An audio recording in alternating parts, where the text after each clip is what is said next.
a little curb or something between the bus lane and that, maybe something just to help keep cars out of it. But one thing that I've been thinking about a lot, particularly as someone who, the main buses I take are the B41, the B35, and I also take the buses on Rogers and Nostrand a lot. And from all those experiences, I can tell you that the curb runs just don't, they get blocked in all the ways you're mentioning, and we really should be prioritizing bus riders.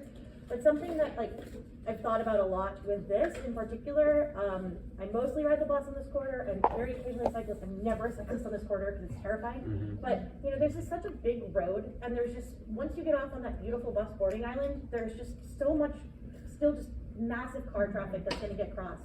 And now, it's the one downside to me of a center running lane is that every time you get off the bus, you have to cross traffic. You have to be at an intersection with turning cars, and that just adds to the danger. And so, wondering how there could be more pedestrian improvements, but also just want to note from my riding on the Rogers and Nostrand buses, every so often we get stuck behind a bike because there's nowhere safe to bike nearby. And I know there are some other bike lanes in this area, but I do worry that people will start biking potentially on the bus lanes, and so this being not a complete street that has all of that, I want to make sure that the bus is as prioritized as possible and that the pedestrian experience once you get off the bus is as safe as possible.